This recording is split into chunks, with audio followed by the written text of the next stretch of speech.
Hello, welcome to the Bad Deal podcast. I already messed up the intro. We're starting episode 1. We're really excited. We're very excited to start getting into Magic content, and this podcast has been exciting for me and Ben, and we've been wanting to get this going. So here it is. We're live with you right here, right now. You can listen to us on Spotify and YouTube. So right now, if you're on YouTube, you're seeing our beautiful faces. If you're not on YouTube and you're listening to us on Spotify, guess what? You can go to my channel, Skeptical Critic, and watch us there. So I'm Brandon. If you haven't already seen my content, then here I am. If you're coming here and you're brand new, I'm Brandon, and this is my friend here. Do you want to introduce yourself? Best friend. Best friend. He's my least favorite friend. But we're here, and he's doing a podcast with me. Ben, tell me about the process of how this podcast came to be. Yeah, well, so one night, I don't remember what happened, but then I rolled over in bed and texted you that we should probably start a podcast. At the time, I didn't really care what it was about, whether it was Magic or fantasy football or something along those lines. But eventually, we landed here on a Magic podcast. I know. Why are we doing a Magic podcast? For me, it's mainly that I'm really into Magic and I've spent an obscene amount of money doing it. Also, I have a YouTube channel, which is what we're on here for. And I've been really excited about it because, like, getting back into YouTube, I took a long break from doing a lot of film stuff.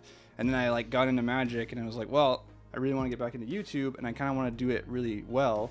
And I was like, why not make a channel that's just all about Magic and the drama that goes on? Because I started the channel when a lot of the Magic 30th stuff was happening. So it's been really fun getting back into it. And now we're here making a podcast. It's really exciting for me because I'm like, one of my main things is that I want to talk about Magic and not feel so restricted on the time. Yeah. And a podcast lets us do that. So that's why I'm here. And also, Ben knows a lot of things about Magic that I don't know. And I'm kind of like ready to learn. I'm also ready to just give him a hard time every time he tries to tell me to play the game better. Well, if you want to play it well, then you probably do you some good to go ahead and listen to me there.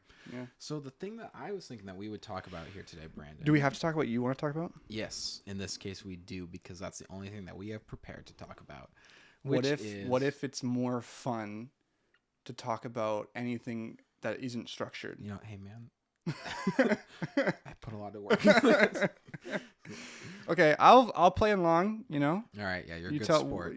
I'll do whatever you want because Okay, so we're gonna do the topic that we agreed to do a couple weeks ago. Sure. Yeah. I mean, if that's really what you came here to do, because I felt like would be when we were, when you came over and you brought me food and coffee and everything I wanted. Yep. It was kind of like a way of you saying, "Hey, sorry that I made you go with the structure that I set up. Right. Here's full control of the podcast." And so I had like my own list of things I'm gonna talk about. Okay. But do you happen to remember the discussion that we had where I said, "Hey, I don't know how to do anything technical, so if you would like to not do all the work yourself, you might, want to hand off some of the creative aspects to me." Do you remember that? No, I don't. You don't remember that? No, conversation? I remember. We had that conversation. I don't remember. I remember we had a conversation, but I remember it differently than you do. Okay. It was how I said it. I remember it's just a couple days before your birthday. So with that, let's go ahead and get right into the topic here. Okay. Which is, I'm fine with that. When you're building a commander deck, because we haven't addressed that at all at this point, but you and I play almost entirely commander, or EDH for the intellectual. Do you know what EDH stands for? Elder Dragon Highlander.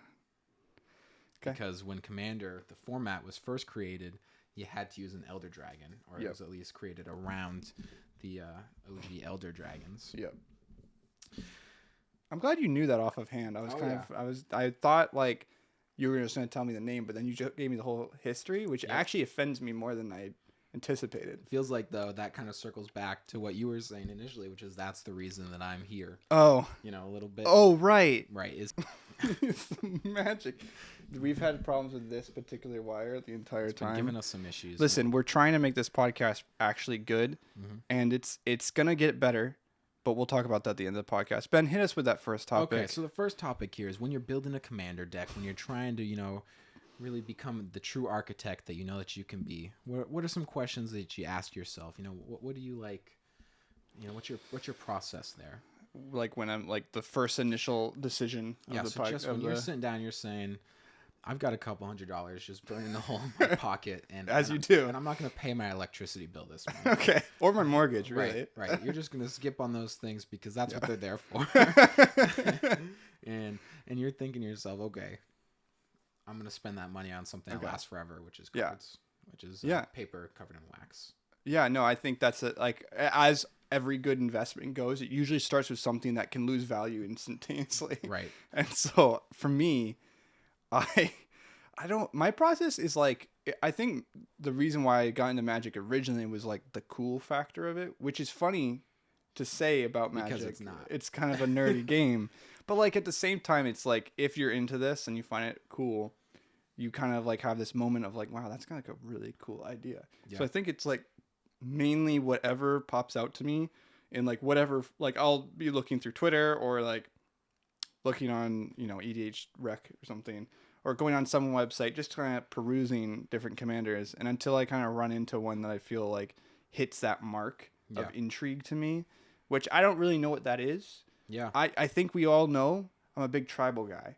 Yep. So like I think tribal typically is like a common thing that I like, even though like I probably only have like 1 or 2 tribal decks, but like I always have a soft spot for tribal. And I think that what it also kind of leads to is when you choose that tribal aspect is like it's a, I don't want to say it's like a simple deck building process, but it's like a very structured deck building process where you know what you want to do. I want to play a lot of the same creature type, and I want to play stuff that cares about that creature type and just continue to like amass value through that system there. So that makes a lot of sense. Ben, how do you go about building a deck? Because we all know you have a pretty great win streak. Even though there's no tracking, we don't keep track of it at all. Right, because it caused salt. It did cause a little bit of salt in our group at one point, so we don't track it anymore. But you did have a pretty good win ratio when you were in your prime. Yep, that's why people started calling me him. Him with a capital H. Yep, that's yes. I specifically think Colby did that. I don't know if I was as much into that. He was really into like calling you master and like him. Everyone put me as like their phone background, their lock screens and stuff like that. I did do that. Yeah. I won't lie. I did the whole like putting you in my background and my computer screen background, and quite frankly, anywhere I could in my house, most of my frames. Yeah. But yeah. No, I was regarded as an inspiration for a while there. So how did you do it? How did you do it, Ben? Well, so with those expectations managed there, and with that in your minds, it's kind of the same thing. Where I'm just, it really is. And like, so when I started playing, I had a real love for playing blue. It was like every deck I built either had to be mono blue or at least have a strong focus in blue there. And part of that was because I loved the anger in other people when you counter their thing, especially if they were excited about it. Yep. And we played very not fine-tuned decks in the beginning there. It's a generous way. It was difficult to recover when you're. I think like the average mana cost for like most of us was like it was probably like 4 or 5. Yeah, like 4 was like you were on another level of speed. Games took like 2 hours at least to play every time, and they still get there sometimes, but it's a little bit different now. So it's kind of evolved from. I have like a predetermined idea in my head of what my deck needs to look like, and now is a little bit more in the range of, when I see it, then I know if that's something I'm interested in, and we just go from there. You just start to flesh that out, and there have been times definitely where I've like put together an entire deck list and then been like, this is boring to me. Yeah. And I just put that away and say that's not something I'm going to do probably. So you've like gotten to the point of completing a deck and then just like trashed it? Just recently. So I did a sell order. So I have credit, which is great because it's like, that's money that's set aside and it kind of like budgets for me in that sense. And I put together 85 out of 100 cards for Gaddock Teague. Okay. Which is kind of a known stacks commander.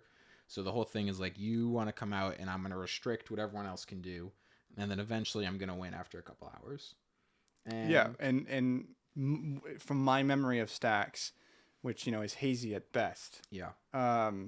Is it made me want to die, both on the outside and the inside. Still recovering from the past stack situations we've had in our group. I think it offends me, triggers me in 3 different ways specifically.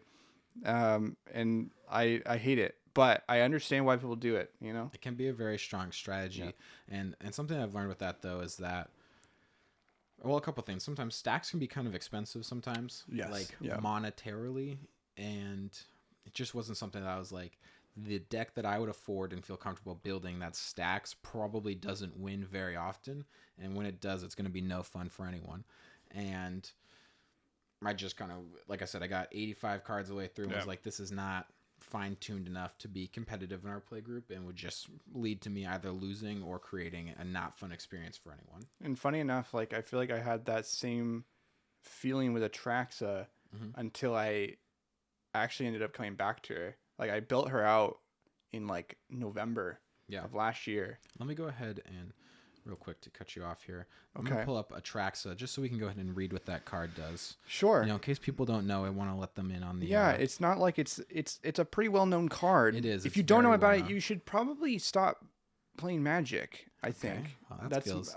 And this is, you know what? I'm gonna out you here. This is coming from someone. When Double Masters 2022 came out this past summer, he was very excited about the all new card Mana Vault that was printed. In that I set. did think that was a And new he card. was like, this card is a game changer. And for those of you that don't know, Mana Vault's been around since the 90s. Listen, and is widely regarded as one of the most popular cards in here's Magic. the thing, though. Here's the thing. I sometimes, when I think about things and I get really excited about them, my brain completely falls apart. And I Right. think that I've discovered something, even though I know that it's not new. I knew that card wasn't new, but you then didn't. in the moment, You I thought it thought was it new. wasn't new. You were like, this card is brand new, and when it drops, I can't wait for it. Yeah, I also didn't know what Double Masters was, to be honest with you. I didn't realize what it was. So you're trying to come out here and take a dump on our 12 fans. I for this think that podcast. if you're even I knew about Traxa is my point. So if Okay. you're saying that I didn't, Right, if so I'm you're the dummy saying they would here, have to you're be dumber also than you. saying that you gotta be real dumb. But here's the thing: I've heard of Atraxa. I Yeah. know she's regarded as a C EDH level commander. She was. I don't know if she Was. still is Maybe she's considered still that. not.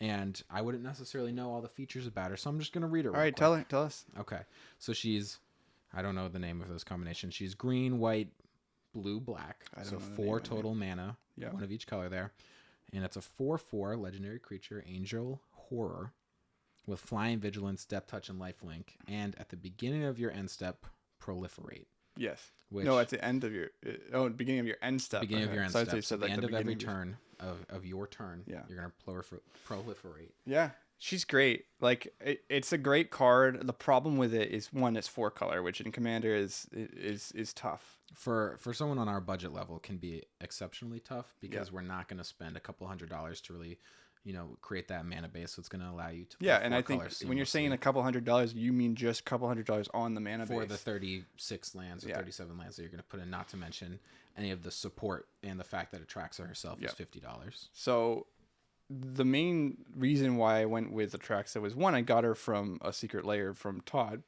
Yep. Shout out to Todd for being a dummy and letting me have her for $20, $25. She's now $60. She's Pretty quite pumped expensive. about that. Was a good, And he kind of tried to swindle me out of her, which is okay. I do remember. He was like, "Hey, can I actually buy her from you?" Like before I could actually get my hands on her. Yeah. And I was like, "No," because I did want her, and I think at the time I was like, I don't know if I want to build this deck. I was kind of mad at the time. I wanted to like build a deck that was really mean, and so I was like, "Oh, I'll build like an infect deck." And it came to a point where I was like, I don't actually like this. This isn't fun for me. And it actually turned into a Super Friends deck.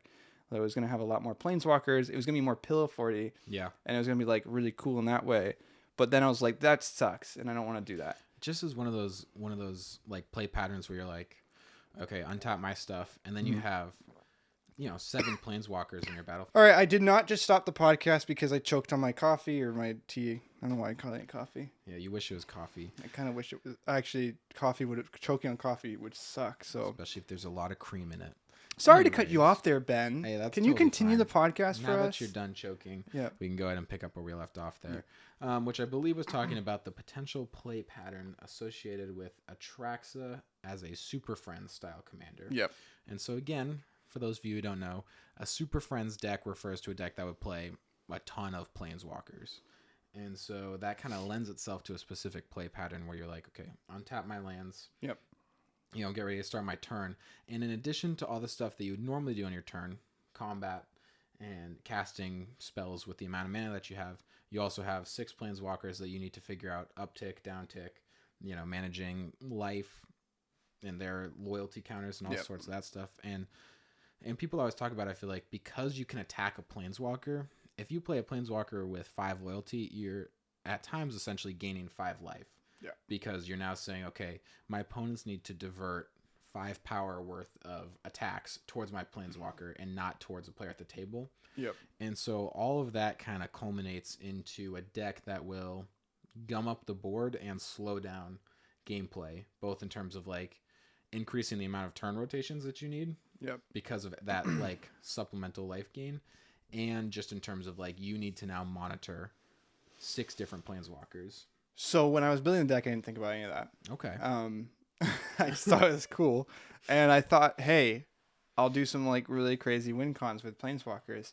So I have actually come back to Atraxa, which I mentioned a little earlier. I was like, oh, I actually came back to it because I gave up to it. I gave up on it in December Because of the infect strategy. The infect strategy was gone out of the way. It went into a Super Friends, which I thought was more friendly. I didn't like that. I'm not a big fan of that type of play anyway. And then I was like, what if I made it a really annoying kind of meme deck, and I was gonna do board wipes with the planeswalkers and just board wipe over and over again so that no one could do anything, and then I just win with the planeswalkers. Play all the cards that say destroy creatures and artifacts. And I thought that was really funny, but then I started thinking about that. I'm like, that's kind of boring. Yeah. And also, like, that's not going to win me the game. Like, the chances of you winning the game that way are okay, but not that fast. Yeah. Because then you have to sacrifice a lot of, like, ramp cards and things that get the planeswalkers moving. Because you're just trying to board wipe everybody. And that's the only way you have really any defense. Because if you kill your 1/1 tokens, you have no blockers, too. So, like, I just kind of realized that everything I was doing with Trax was stupid. So now, with a new Phyrexia set, which has been kind of mind-blowing. You could circle back almost. I have gone way back to a deck that, like, isn't... I don't think I've seen a whole lot of. Like, it's not like it's new or anything. I'm not, like, some genius that came up with a new Atraxa tech. But, like, with the new mechanics, I don't really see a lot of people doing this yet. So it's, like, kind of the mixture of the two, if you will. The board wiping's gone, which we're all happy about. Yeah. But there's so many ways now to proliferate really quickly to have things have multiple effects. So you're not only getting like toxic, infect, but you're also getting like proliferating on like death triggers. You're getting proliferating. Like there's cards that literally allow you to destroy something and then proliferate off of that, which is awesome. There's cards that let you target somebody and give them a poison counter. So there's just way more ways where I don't have to hit you with an infect creature to give you a poison counter and then proliferate a bunch. Now, it's still really hard to get that to be fast. I will say, looking at my mana box on it, it's the fastest deck I've ever built. I've been really, really working hard on this one. I play test it 3 times a day on my mana box app, which is kind of cool. Is that when you say play test in that situation, you're drawing a hand of 7? Yeah, so it lets you kind of play. It lets you essentially mock a game, and you kind of the way you think about it mentally is I'm playing my best game ever, right? Like you're not getting anything targeted, destroyed. Nothing's removed. You don't have to spend removal. What's gonna be the fastest this deck could win if it got the perfect situation? Now in a casual format on Commander, I think we can probably agree that turn 8 is a pretty solid place to be if you can win guaranteed on turn 8 every time. In a casual group, which ours tends to err on that side. Yeah, that's definitely a good range to be in. Obviously, at the high end CEDH and stuff like that, like you're dropping your commanders on 3 and 4, and we're trying to wrap the game up by 5 or 6. So so we try. I think typically anyway, what I've seen is a lot of people are winning on turn 9 and turn 8 on our group. Obviously, there's games where like people just got clapped and things go longer than that. Sometimes you get clapped. You do get clapped, and with Noah playing with us, like a lot of times everything gets reset because of what he's doing, and so I am trying so hard to get this deck to win on turn 8 and turn 9 consistently. It's starting to get there. It's pretty much as good as you can get with an Atraxa deck because the reality is you still have planeswalkers to deal with. You still have these little tiny infect creatures. They're not going to be able to hit people for a lot. Yeah. And it just takes time to balance all of those things. Now I could go completely just infect, but I thought you that was a definitely little could bit now. boring, and I kind of like the idea of having like, I mean, I'm kind of giving the strategy away for the deck, but it's also like a cool. I'm excited about it. So like you have the planeswalkers as kind of like your pillow fort still. They're kind of generating all my 1/1 counters. Most of them are only there for 1/1 counters. Mhm. Also assisting me with like other stuff. They're doing a bunch of things because planeswalkers, as we all know, do a lot of different things. So I think like you have a lot to work with on that. There are win cons with them, but there's like not too many of them where it's like considered a Super Friends deck. And then there's a whole bunch of infect. How many planeswalkers do you have in the deck? Probably 13. 13. Yeah. Okay, so that's not. I would consider like full blown Super Friends is like anything above 20. I would say. Yep. And No, it definitely got split half and half. So like half is like creatures that are either supporting the proliferation or infect. gotcha. And then the other half is planeswalkers that also give infect or poison or generating 1/1s or giving me some kind of utility Yeah. to stay alive. Essentially is what the goal is like also in Commander, especially with Atraxa, there's this effect that happens to people's psyche, I think, where they're like, hey, I'm going to target destroy your commander ASAP. As soon as it comes out, kill it, then we're good. So you have to kind of think about that. I learned Yeah. that from Kalia. I was gonna say we've had a couple of experiences with that, and Atraxa almost less so a little bit because the threat is so much less like imminent at times. Yeah, Kalia is much And more of a high We end. talked about Kalia for you, which again, for those of you who don't know what Kalia does, we're talking about. I think it's Kalia of the Vast. She's is that also a right? classic commander. She is, and I seem to go basically for the classic ones. What she does is every time she attacks, you just get to put an angel, demon, or dragon from your hand onto the battlefield. Tapped and attacking. Tapped and attacking. So Yep. basically pseudo haste, and you just get to cheat an enormous amount of mana generally because those creatures are generally pretty Yep. high in mana costs.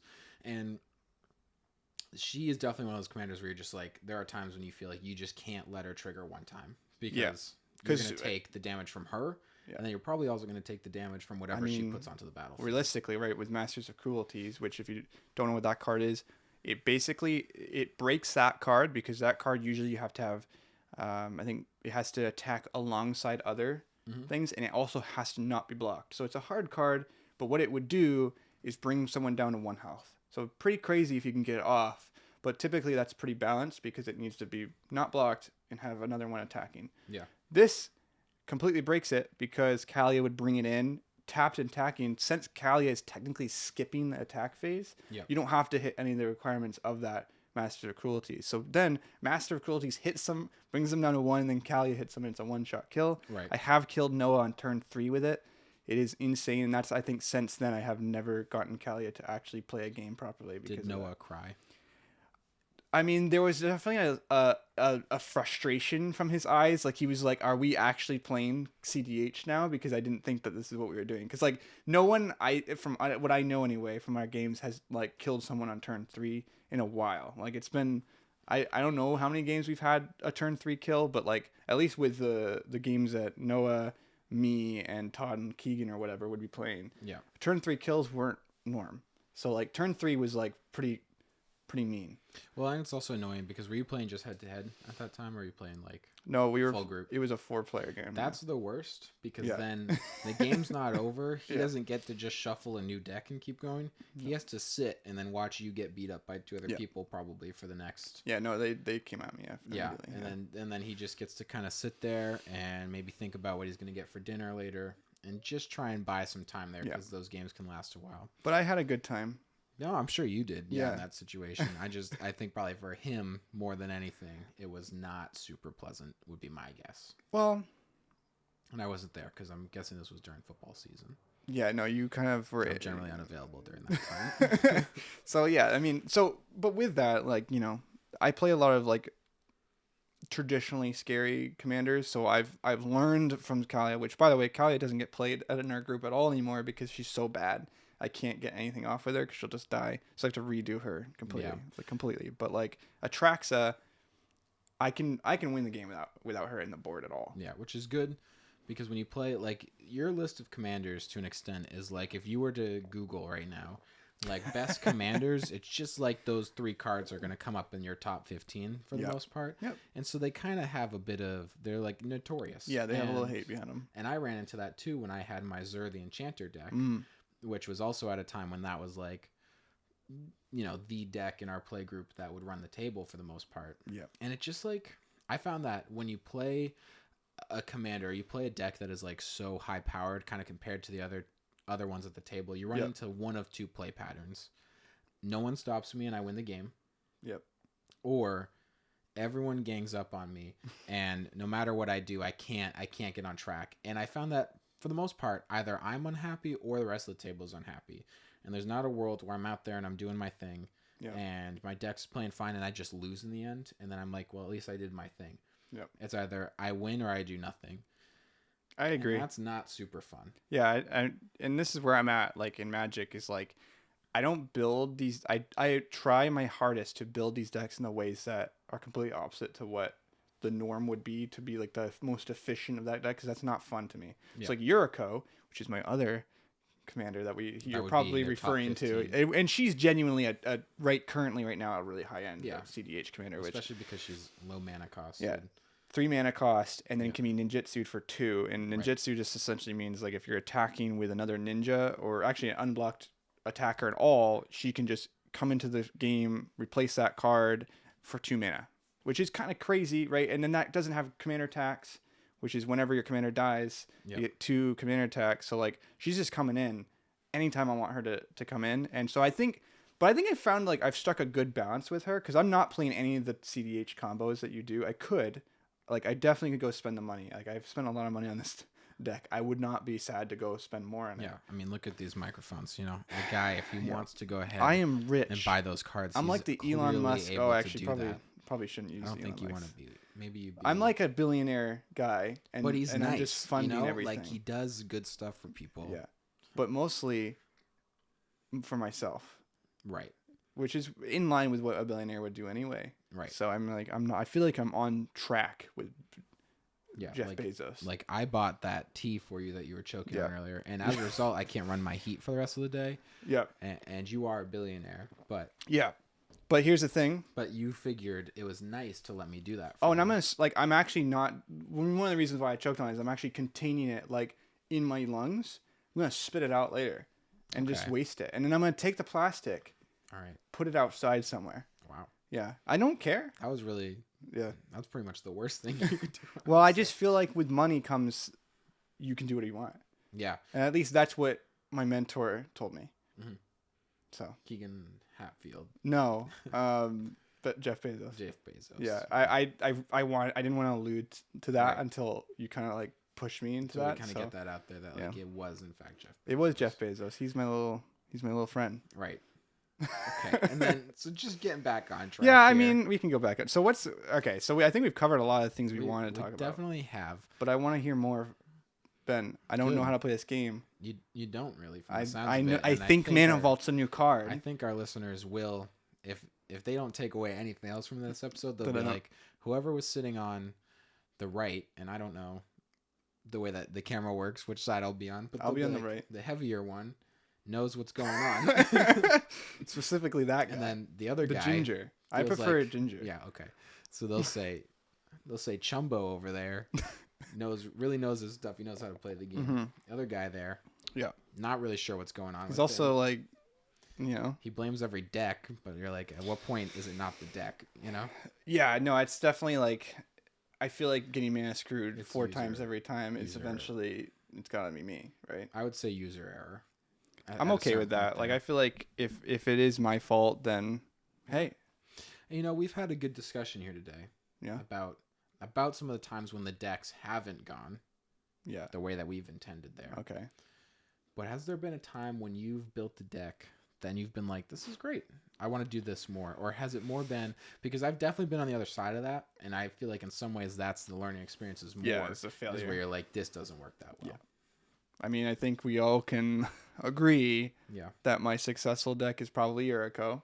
You Yep. know, also Brina, the Demogorg is I think her name. I don't think I've ever played against that deck. You haven't? Oh man. don't think So I I'll have. tell you about both, but like mostly Brina because I think Yuriko is kind of whatever. But like Yuriko worked, like Right. and Kamigawa came out immediately after I built her, Yeah. so she just got better. And she jumped. I remember you were talking about like the monetary value of Yeah. that deck almost doubled Yeah. because of just the support for ninjas and Yeah, rogues. yeah, was and so much. It's a definition of what I like to do in Magic. So it's Dimir, which is blue black, which is I love my favorite combo because you got counters, you got destruction, you know, you got heavy hitting stuff all the time, and it's also very fast. So like all of those things are gonna kind of set you up for a winning combo, and then also like Sensei's Divine Top, a card that lets you just kind of like top.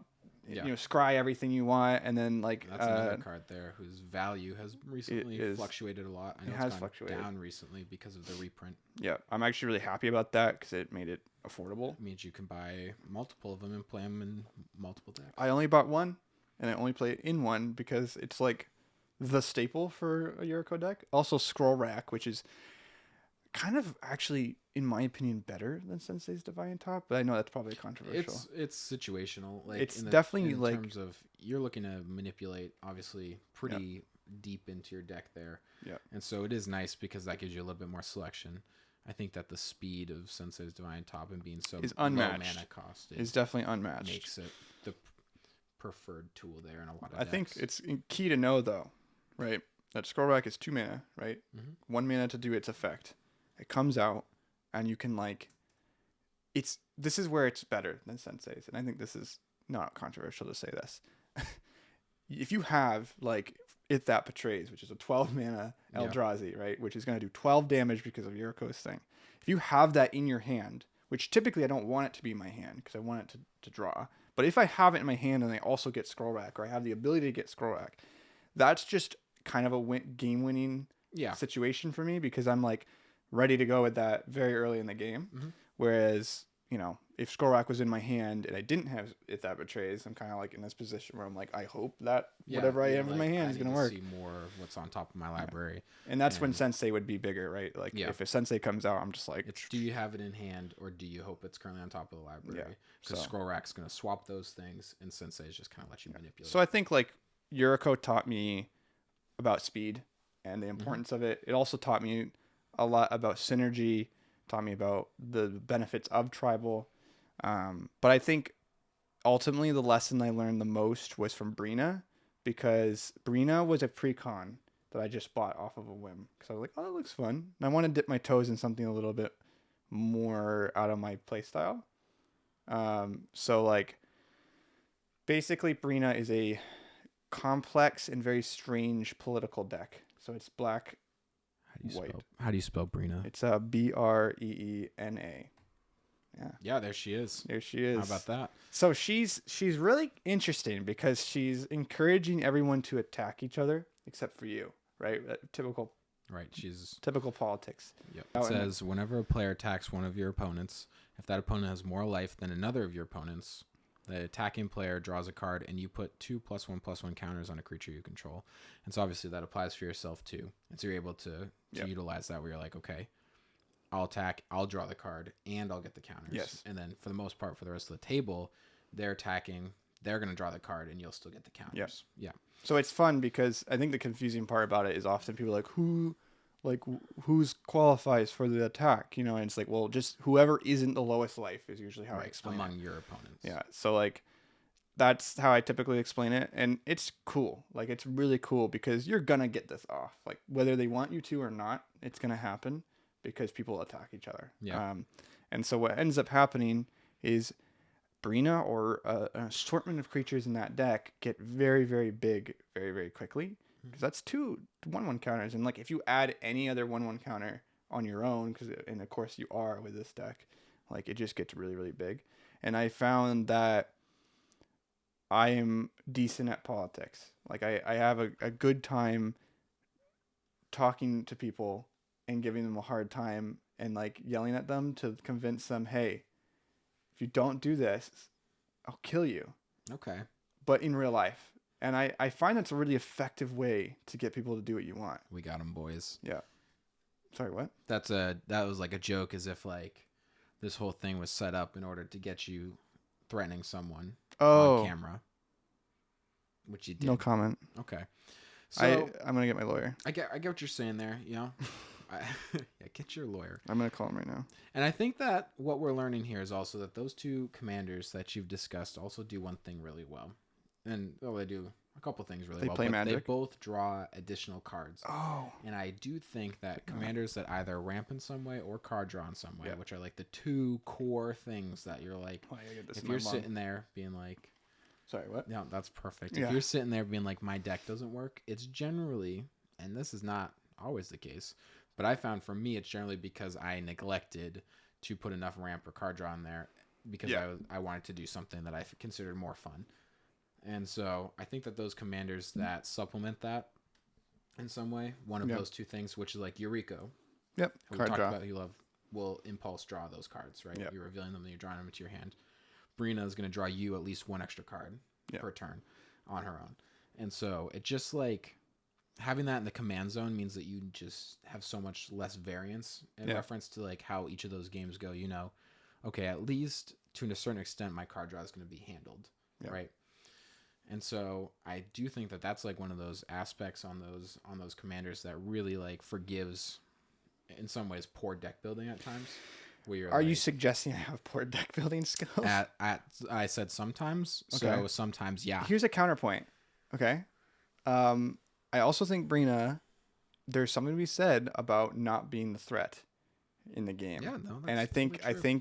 often I like to be a little stinker and come in and be really scary right away because I like that. I like being a threat. Playing the game. Yeah, I mean a threat immediately. But Yeah. I think Brina's a nice relaxing time if I want to chill a little bit more, and especially in casual games, right? Obviously, it changes when you get a little higher end decks, but like in casual games, a politics deck can like kind of just be like, I'm waiting for second place to then I think 1v1. And I think that part of that is if you were to look at your win percentage, it's maybe no higher than any other deck. But if you were to look at like your second place percentage, it's probably way higher. Oh yeah, Because people are like, it's like I talked about where with Zur, the play pattern was either I do nothing or I win. Yep. And I think that with some of these decks that are a little bit less threatening on the face, you just add that other option of I can still do my thing and maybe I don't have enough when it comes down to that final push to win the game. Yeah. But I'm going to come out here and I'm going to do my thing because people aren't going to need to like be hell-bent to just stop me from doing that. Yeah. Which is, I think, like the difference in the play pattern there and why it kind of feels like to not be the threat sometimes has those advantages is I think that's the pattern that tends to follow there. Yeah. And I think that's why it's fun. And I highly recommend I think if people are newer to Magic too, I think it's fun to start in politics. You're probably not gonna be great at it because you do have to know the game a little bit, but I think politics is fun to start off. And at least for me, like I had a really good time it was one of the like earlier decks I got to play, and I've since completely changed it. It's not even a lot of it's gutted, but like it's still one of my favorite decks. Currently one of my favorite decks to play. Yeah. As it should be. Tell me, Ben, do we have more to talk about today? We do and we don't. In terms of talking about like deck building strategy, we have like a couple more questions we can breeze through here if you're Dude, I interested in want that. to hear what you have to tell me right now. So we're going to kind of divert a little bit from what are you putting in your deck and more just how do you like to do it.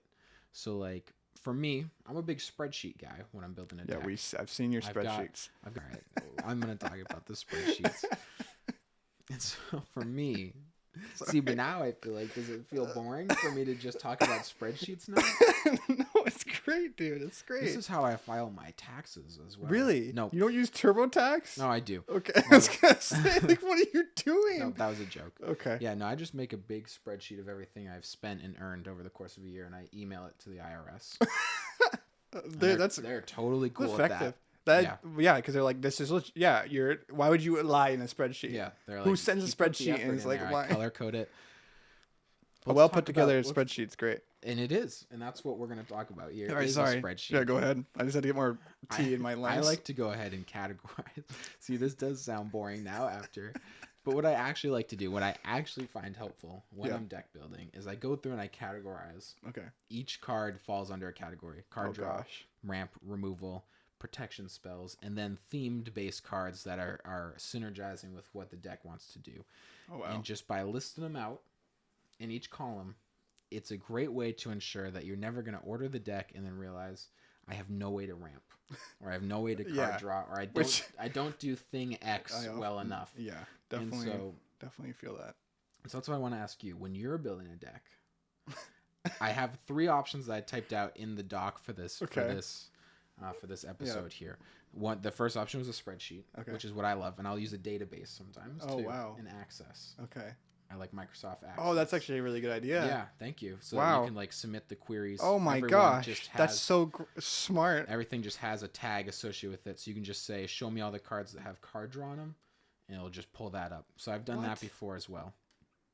And then option number 2 was ManaBox, which is an app that I think our whole table very much enjoys. I think yeah, because I Which think we is- initially introduced that pretty early on. We did, and so that's obviously an app for those of you that don't use ManaBox, and it shows you your stats basically associated with the deck for you. It shows you. We're not okay, sponsored. No, not a sponsor. I would love ManaBox to sponsor us though, because they're Yeah. pretty cool. So we're asking for sponsors. This is the first episode. As of us speaking right now, Yeah. we have never put out content before. But if they'd like to go ahead and sponsor us by the Yeah. time this drops, I'm please sure go the ahead. investment would be well worth their Yep. their time. Yep, go ahead and send me an email. Thank you. Anyways, using ManaBox, you're able Yep. to kind of it'll help you track, average converted mana cost or mana value as it's called now. What colors you need, like forecasting costs. Yeah, which it's is got a kind of really interesting nice. there. It's kind It's of got nice. a really nice organization here. So that's one that I think is helpful. I think what that lacks is, does that say? Okay, that's your overall collection. And my apologies. I forget. Were you looking at the I price saw- of my I did, overall and I collection? was like, do you Yeah, have my current collection is worth 1.6. $1,000? Yeah, so $1,600, which is fine. I thought that was for a specific deck at one point, and I was. I'm gonna just have a little- casually flexing it too. And there are yeah. people out there that's like Yeah. totally par for the course there. Well, I can show you Post what Malone Trax plays is gonna- Magic, and I think his decks are probably worth more than my yearly salary. But I love Post Malone. Post Malone, if you want to sponsor us, we would also take you we up would on that. also be totally down about you. I hear that you like Magic. Yep. And you play with people on Friday nights. I think, right? He plays Friday nights occasionally Maybe, with some people. probably. It's specifically on a Friday night, I'm which sure is on a cool Friday night he has at one time, And played it's like a Magic game night. with another. for them. And that's cool. I mean, I wish I had a Friday game night with What are you Post Malone. alluding to here? Just talking Anyways, about. ManaBox. We're gonna circle back. I was we're trying gonna to do also the- flex my price of Atraxa, Right, but you right. weren't looking at it. Yeah, we'll talk about that later. We're gonna go ahead and do the Zoom meeting, circle back here. Okay. 2 ManaBox as a whole, Yeah. which what I think it lacks is Okay. it doesn't show you specifically, like you can click in and go card by card, but it doesn't show you have 10 cards that draw you cards and 10 cards that ramp you. I have a system. What is your system? Okay. And I know this may be a little complicated for someone like you. But you can put tags on things. Now, this is a terrible system if you're bad at organization, which I am. Okay. But as you can see, like I have like all these different tags on each of the cards, right? And then you can go into your analytics, and then you can see all the tag numbers, right? So I know Gotcha. I have 35 lands, right? Well, that's a Ooh, joke. a little bit low. Sorry. there. That's Oh. don't worry about that. Okay. Right. I can see I have Okay. Yeah, I do see what you're saying. how much of each thing. Now, I've seen what Noah does for his organization on ManaBox. Mhm. Actually, I think he uses Moxfield now. 'Cause Okay. he's really. Because he's an elitist. Yeah, he's only stupid, but he used to use ManaBox, and he would do like these like pretty accurate tags to everything that the creature Right. does. I don't do that because that's stupid and dumb and takes a lot of time. And I ADHD. I don't got the focus to do that. Right. So I kind of just like, what do I want this to do for me? And I'm like, oh, I need it to be infect.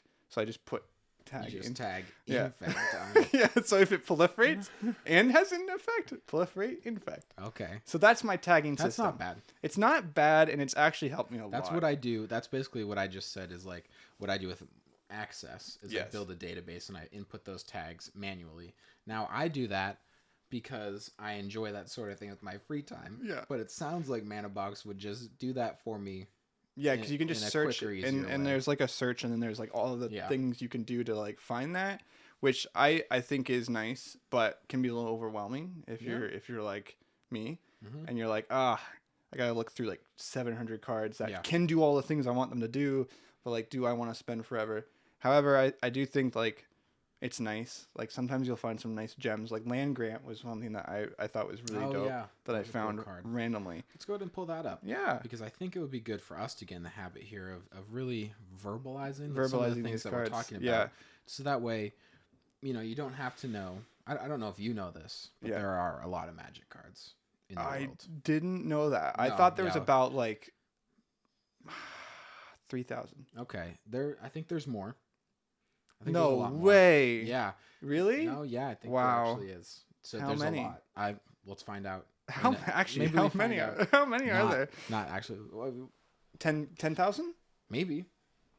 That's a lot of cards. lot. How can I go through all those cards? You can't. And so that's why we're going to talk about what the cards do when we want to discuss them. Okay. That's going to be our new Well, thing. let's talk about Land Grant because Let's talk I about found Land this little cutie. It says, if you have no lands in hand, you may Yep. reveal your hand rather than pay Land Grant's mana cost. Yep. And then the effect is search your library for a forest card, reveal that card, and put it into your hand. Then shuffle your library. I think it's a cute little card. You want to know why? Because Why? 2 mana, which is like standard, Mhm. right? But can I counterpoint you on that part? What's up? 2 mana to put a land in your hand, just a land in your hand, Yeah. feels bad. I mean, there is the alternative Which option you is- have there. And I think that if I was playing this card, that's the only way I'd ever play it. I would only That's ever fair. use it when I hit no lands. In I think hand. most of the time I'm not really afraid to show my hand because chances of anyone remembering what's in my hand throughout the whole game Yeah. really low. Plus, our playstyles are a little different in that aspect. Yeah. You know, I like my surprises. you Yeah. know? I want to hold everything close to chest. Yep. And I want you to feel fear in your heart if you're going to attack me with Yeah, the because 2/2. you like to kind of bullcrap your way to staying alive Through because life. we don't know if you. Right, because you're like, he could do something. Yeah. Yeah. And, since you've been like a blue player, that's not Yeah. something that is It's unheard in, of. that it's in you my can do. veins, you could say. Yeah. But like for me, 2 mana, like, yeah, there are like things like cultivate, right? I think that's 3 mana actually. And that's giving you 2 cards. Am And I one right? of them, and I think more importantly, one of them goes directly to the battlefield. So it's Yeah. actual ramp. Because Land Grant goes to your hand. So there's no ramp. That's true. I thought I went to the battlefield. It just goes right It's kind of to your lame. hand. And the reason that I feel like I remember saying it was really good is because I'm pretty sure the last time you played it as if it went right to the battlefield. No, I went to the hand. Did it? Yeah. Because I feel like I remember being like, wow, that's really good. And if I had known that it only went to your hand, No, it I went to don't my think hand. I would have felt that way. No. I think Okay. it might have been. I was playing multiple cards.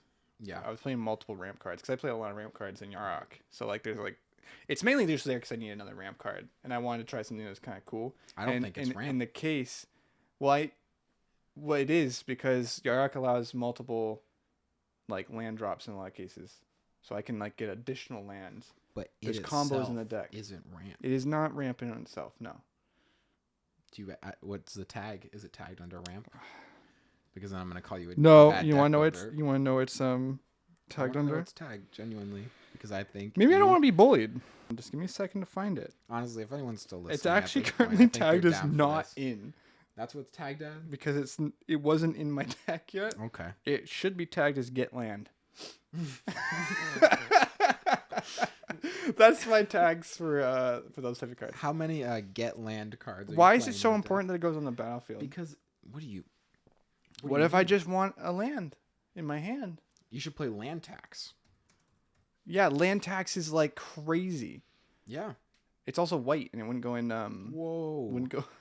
Well, I don't. Hey, we don't need more white. Now I don't. We don't. I don't think we should need just white. move on I don't need a land tax because first off, Yarok is not white. He has multiple colors, Okay. and one of them is not white, Okay. and so land tax can't go in there. Okay, that's fair. So could land tax go in Brina? Yeah, and I'm thinking about it. Let me ask you this: so you're Yeah. playing? Do you play rampant growth? in Yeah, that deck. of course. Because that's. But do you see what I'm saying? Where that's just like a straight up better card. Yes. Well, yeah, it is. But here's the thing, right? Do you Here's play the thing. 3 visits? No, I don't know what that card is. 3 visits. Here we go. Boys and girls. I have.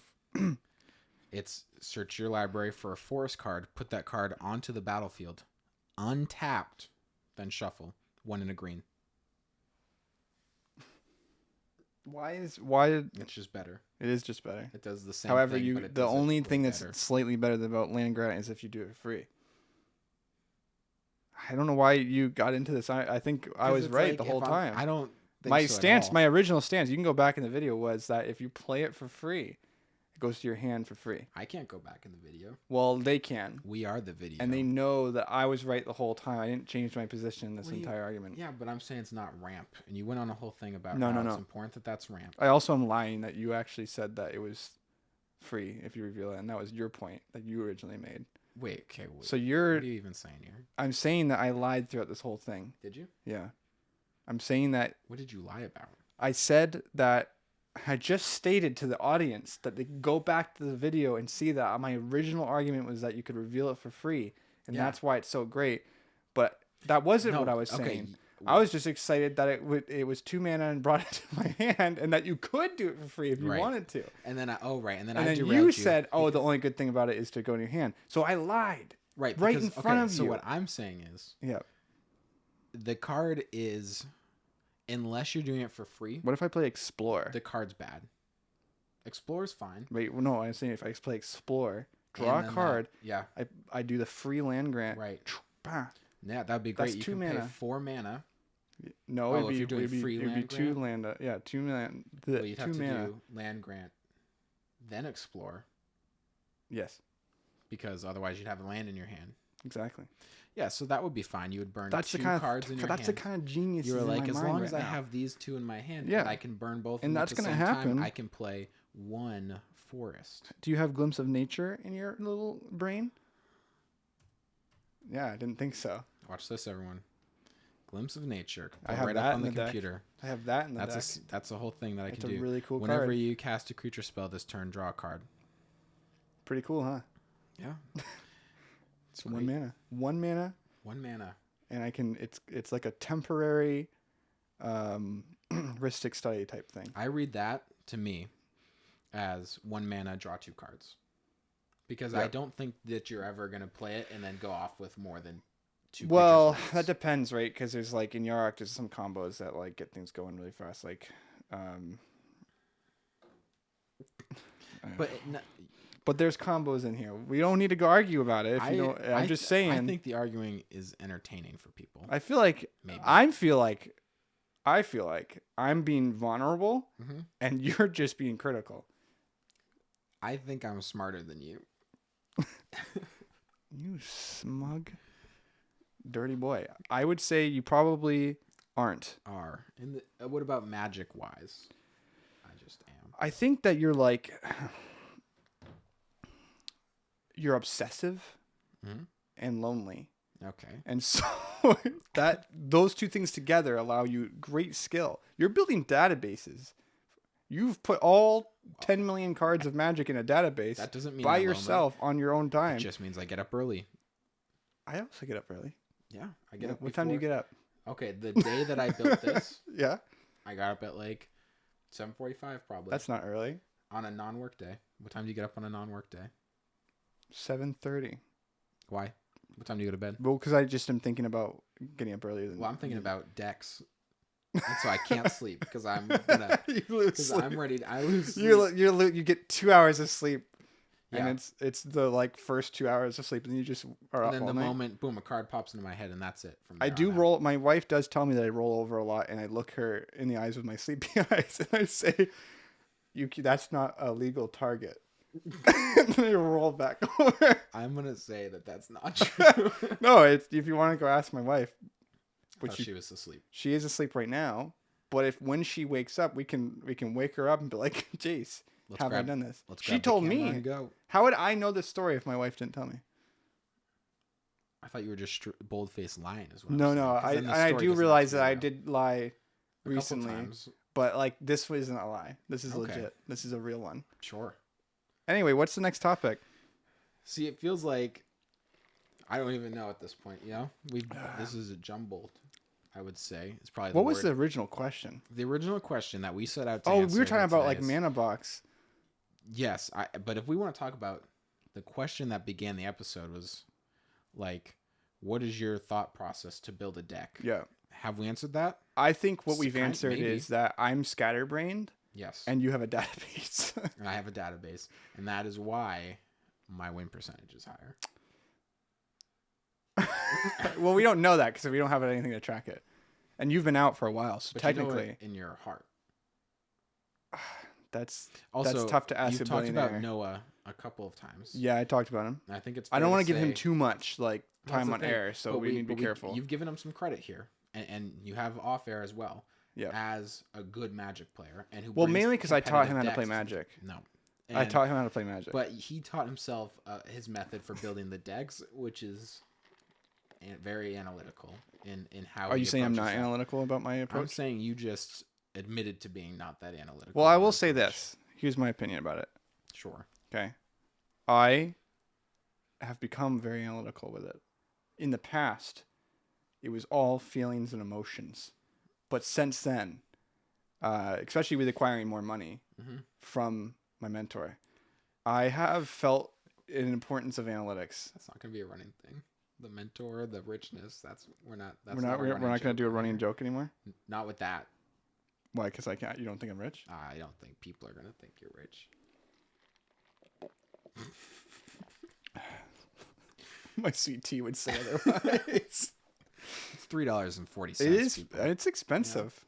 Yeah. We're not going to say the expensive. brand. Don't say the brand. I'm not going to say the brand. I just want to explain one thing about my process before we move on, because I feel like I've been really dragged through the mud this episode. And I really want to just say, get used to it. Atraxa, I think, is going to be my magnus opus, if you will. Okay. All right. And I think she's going to have really low cost. She's going to be very effective, very, very offensive.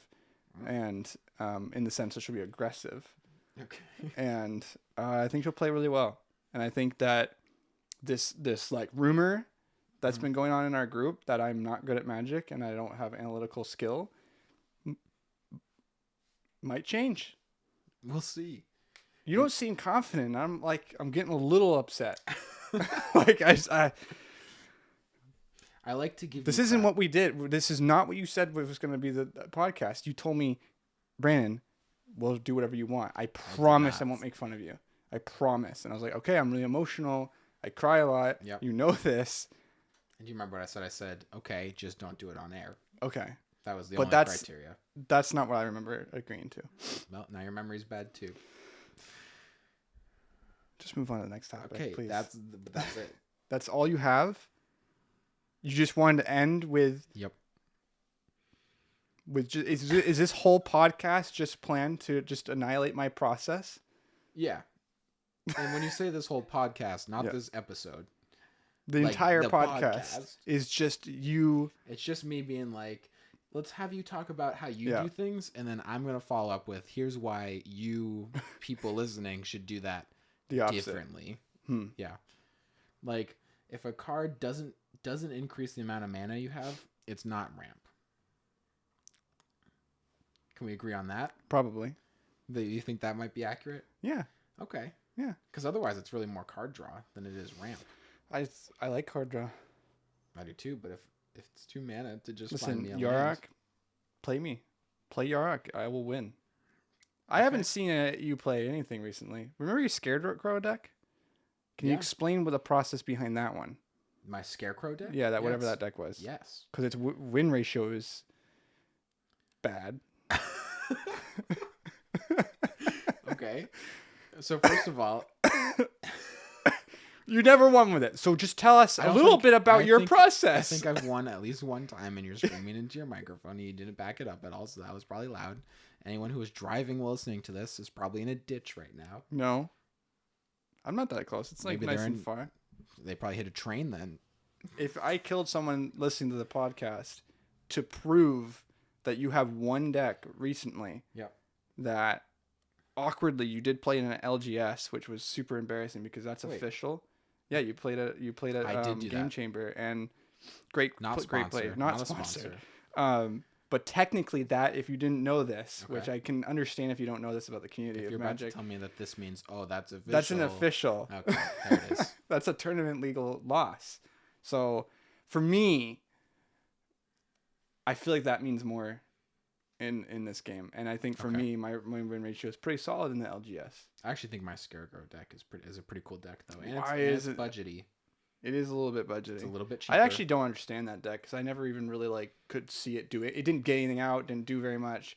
Mostly lost the game. So I would love to know a little bit about your process behind it. If you could tell us the You commander. want me to speak on this? Yeah, I want you to It's speak called on it. the Reaper King. That's Yep. the Yes. commander. It's pretty cool. It's a 5-color commander, and I'm gonna go and pull it up. I'm gonna read it. Oh, we talked it's about 5-color. something that this was. It is 5-color. Yep. We talked about how we want to start reading cards. So let me go ahead and get that pulled up. Yeah. Oh boy, it's not there. I would love to know mainly like, how you've improved your process since Since I since built that, this deck, because I think clearly like this I one feel was like an I kind of embarrassment. have taken over the podcast a little bit with my stuff, so I would love to hear like your building process after this. So Reaper King. Is it like multiple costs? That's It kinda is. cool. So it's Wooburg essentially at Yep. its core, right? So Yep. one mana of each color, and the option is that you can pay 2 generic in place of any color if you don't have the mana fixed correctly. Oh, So like instead Oh. of if you're missing one of the colors, you can just pay 2 generic. pretty instead cool. to cast it. And it says other Scarecrow creatures you control get +1/+1. Yep. And whenever another Scarecrow enters the battlefield under your control, destroy target permanent. mm. And so you're like, okay, Scarecrow tribal, but it's not. It's a tribal. Didn't it have a lot of It plays a ton of changeling?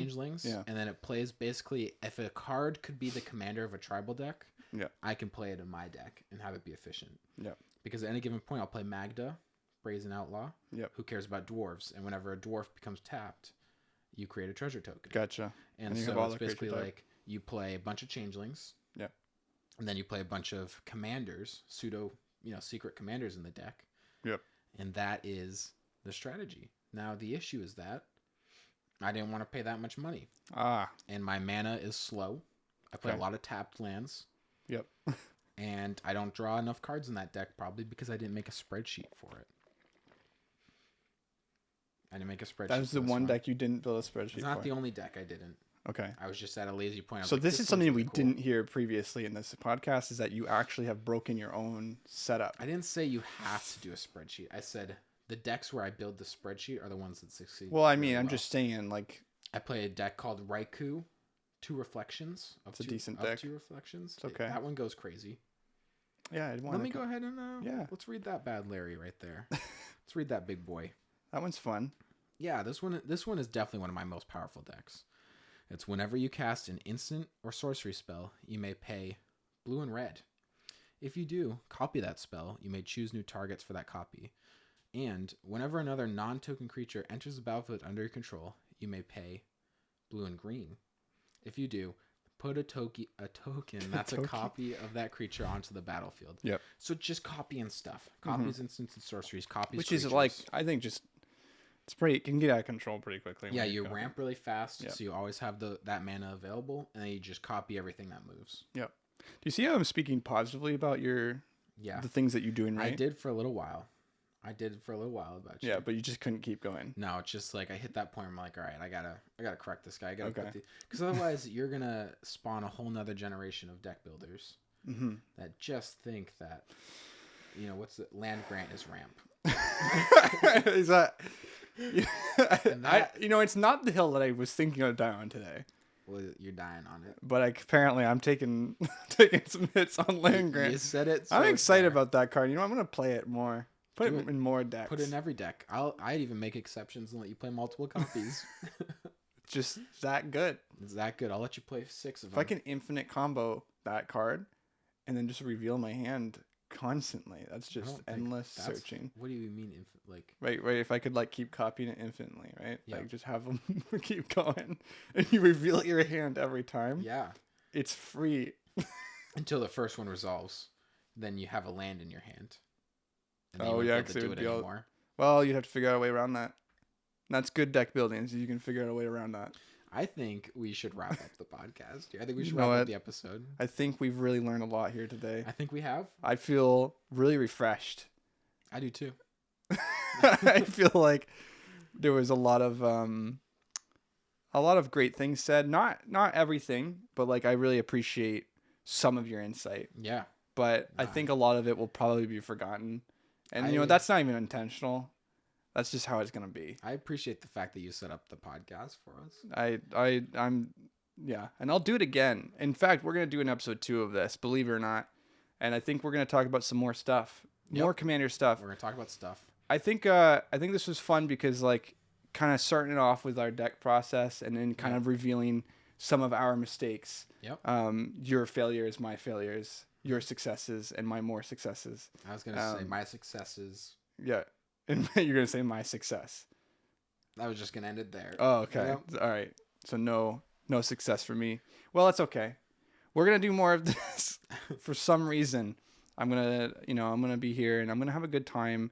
Hopefully, I think next time we'll probably talk more about Commander. I think that's what we like to talk about. It's what we have a lot of speciality in. I can honestly say in the 2.5-3 years that I've played Magic, I haven't played a game of non-Commander in probably, however long I've been playing minus 30 days. Yeah, we made this switch pretty early on. I've kept track of Standard, mainly just because like I like to keep track of the community in general. Like I like to see what's going on and what's like popular.